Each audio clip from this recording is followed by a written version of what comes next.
Speaking on the subject of like money, and I saw obviously we talked about people trying to save money briefly on terms of like going out to eat.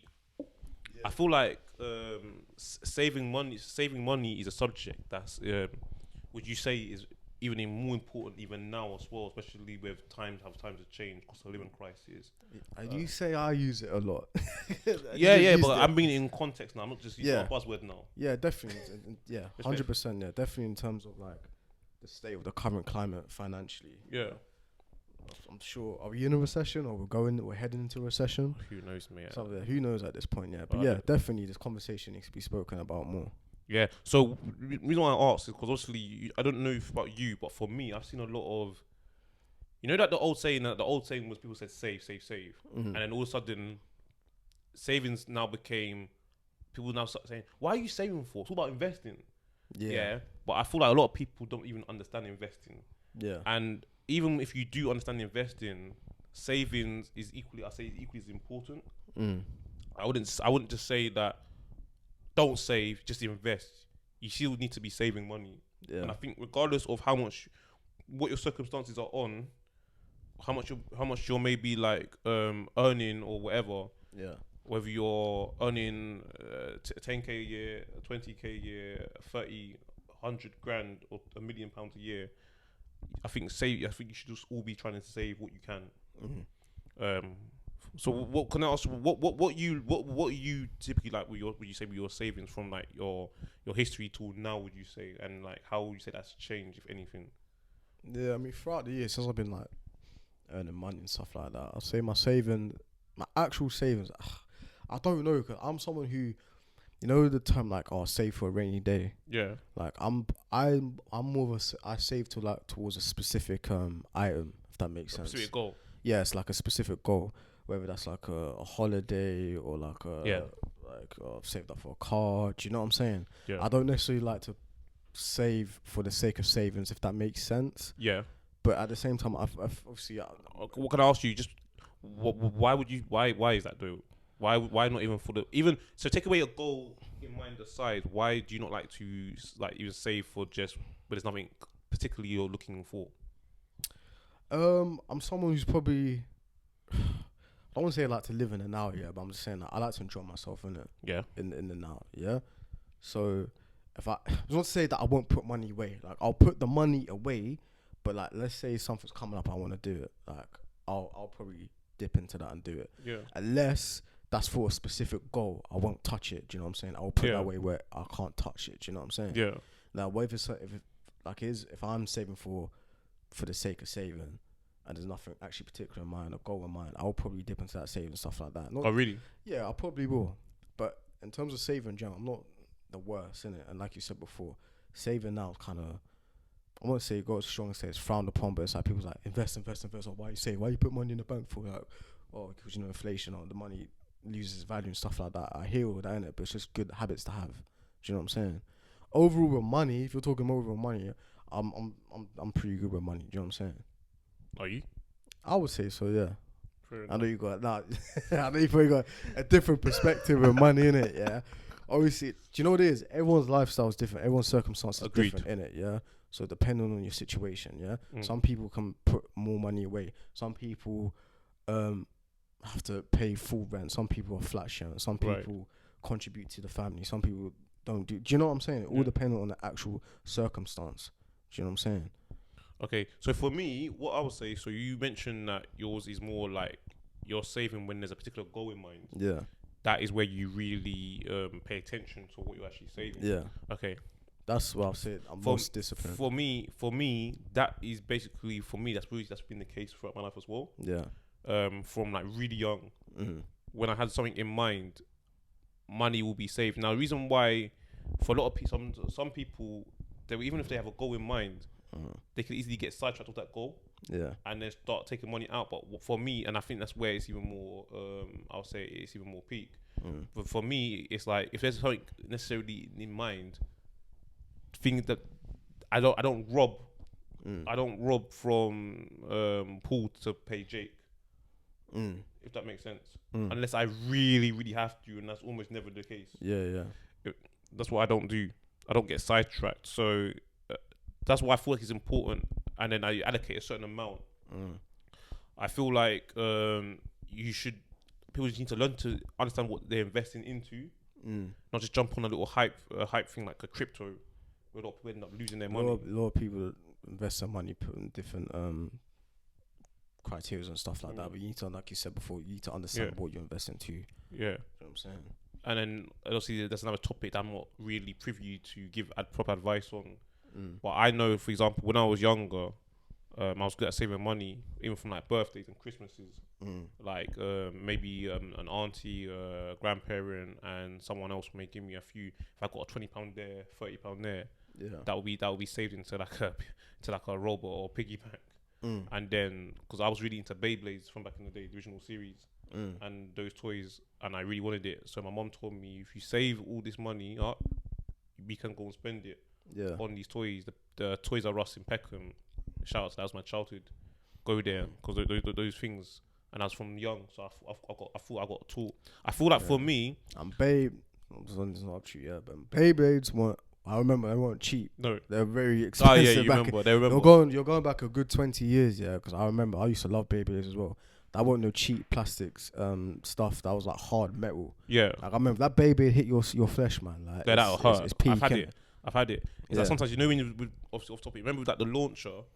Sometimes your hands in the way. You put on your finger. Ooh, that hurt. Probably these days they say that those items can't really be. They wouldn't really sell it to obviously kids nowadays, maybe, or they change the materials or something like that. Days. But yeah, those are my stuff. So I would say for that. I would say for me in general, I think where it changed for me is when I went to uni. In terms of how I would save, it wasn't necessarily the same. I kind of went off. I wouldn't say off the rails. There was times I've done dumb things. I was never an extreme crazy nutcase, but there's times when I wasn't really managing my money well. And I wasn't paying attention to putting money away because I was mostly working whilst at uni to also support myself. I had full-time studies, and then everything kind of went out the window. And everything. But I've learned to consciously think after uni to go back to what the habits I used to have and become better again. Because you didn't go to uni, did you? No. So have you kept? Have you got any better? You say you got better then, or did you have a dip in terms of how you? I wouldn't say that necessarily. I don't know, because during them times when you was at uni and all that, I was just like about starting. I was just starting work, going into it, like employment stuff like that. And I was at a job at the time where I was getting money weekly in it, And they normally say when you get paid weekly, like you spend it more and all that. And at that time, I've heard. Is that true then? So did you find yourself doing that then? At that time, I was spending a lot, but I feel like I was saving a lot at the same time. It's a weird thing, innit? But in terms of over the years, I feel like I've always been. I'm not the most disciplined when it comes to money, but I'm not terrible with my finances. You know what I'm saying? Like, in terms of managing debt and stuff like that, I'm always on top of that. Like, do you have a credit card or no? Yeah, in terms of like managing debt, obviously I've been taught this from when I'm literally at that work at that age, like how to pay off your credit cards and stuff like that. Do your monthly installments sometimes, obviously, so the interest doesn't add up and all that. So in terms of managing debt and stuff like that, I'm very good at. Yeah. Okay, that's like interesting. Yeah, because I know like people that you speak to, in general, like, people I've spoken to, I've come across, and they say like they're £1,000 in debt and they're trying to pay it off. And trying to pay off or they'll do the minimum payment or just what they're paying off, but you're just taking off the interest. Like I've got nowhere near that amount, nowhere near.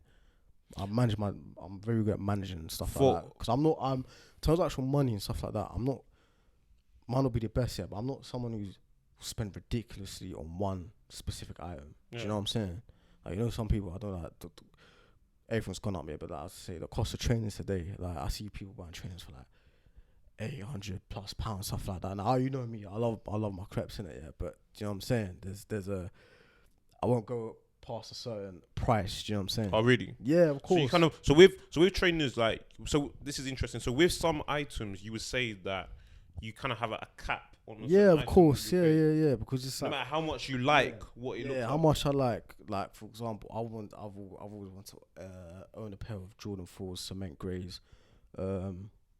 $9.89. OG ones, but the prices that they're going for, it's like, nah, you can't justify that price. If I can't justify the price, I won't do it. So you wouldn't pay £800 for shoes? For something like a Nike brand, no. Do Nike brands even go for 800? No, like Jordan's part of the Nike brand. Yeah. Yeah. So in terms of like sportswear brands like Nike, Adidas, stuff like that, you know, you obviously got the Yeezys and stuff like that. I wouldn't for Nike or whatever Adidas, innit? And obviously you got designer trainers that go for them. Now that's a bit more justifiable because you're going into designer. Do you know what I'm saying? Dior, Gucci, whatever. Do you know what I'm saying? Yeah. But in terms of actual Nike's sportswear, do you know what I'm saying? So I'm not somebody who's ridiculous who spends mad amount of money on one specific item. I feel like for me is I've learned, so this is what I learned even like, so when I started working after uni, and I read this recently, I haven't bought the book, I want to read this book. They say, and this is from the richest man in Babylon, this quote I took, and they said that apparently 10% of what you take is yours to keep forever. Yeah. So what I started doing is when I was working and I had regular income coming in, what I was doing is there was no particular goal in mind. In fact, that's a lie. There was a goal in mind, but even aside from the goal in mind, I think I was taking 10% of my salary was going into savings on a monthly basis. That's for me to keep. Yeah, and that's what I was looking into. There's a allocation was put in. Yeah, and that is, I think, that's a good habit that a lot of people don't really thought about. Yeah. And if they did get into these habits, even if it is small, like even if you save like £50 or £1 a week, it all adds up. And that's very extremely so. But you can always, I feel like you can always save something if you actually look hard enough. And then you realize, the reason why I say that is because if you save a certain amount a week, that's not for you to touch. That's for you to keep forever. Yeah. If you didn't save that amount, you'd have found an excuse to spend that money. Yeah, of course. Yeah, because if it's in your main account, you just look at it as a collective. You will just spend it. You find an excuse. There might be a time when you're just bored, and I've done something stupid. I've ordered a takeaway out of boredom before. It's like I could have just gone and made food. There's many food. I was like, let me get a takeaway. Yeah. That money, but if that money's in the savings, that money that was in the savings wouldn't have been used. It wouldn't have been used for that. Yeah. Of course. Yeah. But because it's there, I'll be like, oh yeah, Domino's. But if it was there, I wouldn't have been used it. And then we'll say that, oh yeah, well, I can't save, I ain't got money. You could have, my girl, you could have done this. Yeah, you're just too foolish. You could have just done it, but you didn't think about these little systems. Yeah, I've started to get into that mindset as well. It's like recently, innit? But working it, I was debating like, oh, should I take off my contribute pension, innit? Yeah.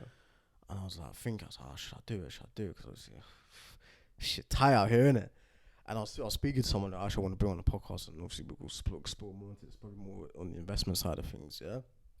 And she was like, okay, you take that off, yeah? You take off, you're not contributing to your pension anymore, yeah? So you get a little bit extra in your account every month. Yeah. Where's that money going to go to? And I had to actually sit down and think, like, okay, where does that money going to go to? Because, cool, if I'm not, like I said before, if I'm not the best for saving for the sake of saving, and I want to understand investments more, I go the more investment route. Okay, cool, I need to start understanding investments. But as of right now, what am I actually going to do with that money? So it's like, I'm not making a quick, hasty decision to come out of the pension scheme. Let me leave in there for now, do my research, gain some knowledge, and then we'll go from there. What would you say? That is true. What would you say is more important? How much? Because they say that it's not about how much you earn; it's how much you can keep. That's what's more important. Yeah. They say if you can't manage £10, you can't manage £10, you can't manage £100. Yeah. You can't manage £100, can't be 1,000. You can't manage 10,000 and 100,000 and a million. So it's all good us saying, oh, we all need more. But a lot of us, are you managing what you currently have? Yeah. Do you know what I'm saying? There's gonna be unexpected. Not everything you pay for is planned. Some things are gonna have unexpected stuff. But you had it there in the first place. Yeah. Then you may have been able to use that for, like you said, like a rainy day, which a lot of people just don't necessarily think about. But I think there's people don't necessarily budget for certain things, and I feel like you can save and budget and still have a very good time. Yeah. Of course you can. Yeah, it's just actually get into the nitty and gritty of actually budgeting. Yeah, because like last year, the person I work with, who I actually want to bring on and explore this more of this type of stuff. Yeah, she really helped me in terms of actually managing where my money's going to and stuff like that, like outgoings, income. Do you know what I'm saying? It's like she came up with a term that obviously is sick. You have, when you get paid, you got your money and stuff that's not your money. Yeah, so stuff like that's not my money is phone bill, broadband. Oh yeah, that's it. Insurance, stuff like so. That's not your money. Hold on, sorry, sir. Could you not have shared this information with me? Yeah, exactly your plug. Yeah, as good as I as good as I think I'm learning, could you not shed this plug? This guy wants me to be broke and him to be rich. I will introduce you. I see how you're moving. Go on. This person will definitely. I'm gonna convince him to come to the podcast. So it shouldn't be a problem anyway. We'll definitely get that panned in it. So yeah, like I was saying, phone bill, broadband, insurance, stuff like that's not your money. That's not your money to touch. So when I get that automatically goes to a separate place where I can't touch. You know what I'm saying? Okay. Whereas before, I wouldn't say I was reckless here, but it's like I didn't have that pattern, that system pattern there. You know what I'm saying? The thing. What I'll say, the default thing that's paid for you for people that are PAYE, that you know is definitely not your money and it's already be deducted, is the taxes. Yeah. So, do you know much people that if you had to manually do these taxes from, if you're just a normal employee would be in trouble. Because they just don't. What you earn and what you take is not the same thing. Yeah. So, it's interesting you said that. You gross and then you net, you know what I'm saying? So other people, you think that obviously, also, your rent and your mortgage, that's not your money. Yeah. That's not your money. So when you deep how much is actually your money, a lot of it, even if you're on a decent salary, it's not actually as much as you probably think it is. 100%. Yeah. It's not your money. So I would say even food is not your money. Yeah, stuff that like it's not your money. When she coined it like that, I was like, things just become so much more. It's just, that's not my money. Like you think you want to walk around with the latest iPhone or gadgets, and you're gonna have to pay your month. You have to pay back monthly installments, whether it's you're loaning it from the bank or whatever, or contract through a network provider or whatever. That's not your money. You have to pay back that monthly installments for anything. So when she coined it like that, I was like, that's not my money. So now I know X amount of money, that's not my money. Would you say most of the money you're having doesn't actually belong to you? No, most of the money that I have does belong to me. It does belong to you? Yeah, it does belong to me, yeah. Okay. It does belong to me. Are you a millionaire? No, far from that, bro. You know what I'm saying? You want me to bail out? No. I'm not. I'm just saying that. Yeah. So yeah. On reflection, it's interesting you said that, because when I look back on when I was getting paid, regular money, like the first time I actually got paid regular money, and I look back on it, there's a lot of money that wasn't actually my money that I actually thought was my money. Yeah. And it wasn't. Yeah, of course. Yeah. I was only counting the money that I got paid after tax as my money, and that's not for me. Yeah. Your money, not your money. Get used to that term, and trust me, it helps literally. And you can just the way you can just implement a system to organize things a lot better. Because before, like I said before, I wasn't the worst when I didn't implement that system. But at the end of the month, I'd be like, move your money around to there. Whereas now it's already pound. Okay. You mentioned your so when you know people financing cars, so they bought the car, it's on finance. It's not theirs until they paid it off. The money that's going out of their account each month, for like if you're buying a Benz, Mercedes Benz, or BMW and Audi, people, that's not their money as well, is it? No, I mean, if you you want them things in life. There's a price to pay in it, do you know what I'm saying? So that's not your money, you know what I'm saying? Yeah, so things that you finance generally are not really your money. Yeah. It's like things like, you said before, you go out to buy a mart, flipping a snack or something, or delivery and all that. Yeah. That's your money. That's your money, because even though it's food, it's not food you had to have. Exactly. Yeah, but if you want to ride around in the latest Benz or whatever, that's not your money. Yeah. Your money is not your money. Yeah. Guys, so again, thank you for listening. Subscribe, do the honors, please. I've done it last time. I'll do Do it it again. again, please. Guys, like, comment, subscribe. Don't forget to turn the. You go behind and go and shut the thing. No, I'm doing the honors. You go get your ass up. Turn that camera off. Yeah, they want to see. They're here for me at the end of the day. Yeah, not for you. Man. They're here for Nah, me. they're probably here for you, bro. Because I see you doing your solo thing last week, innit? Yeah. But yeah, guys, if you've made it this far. Like, comment, subscribe, share, and we'll see you on the next one. Yeah.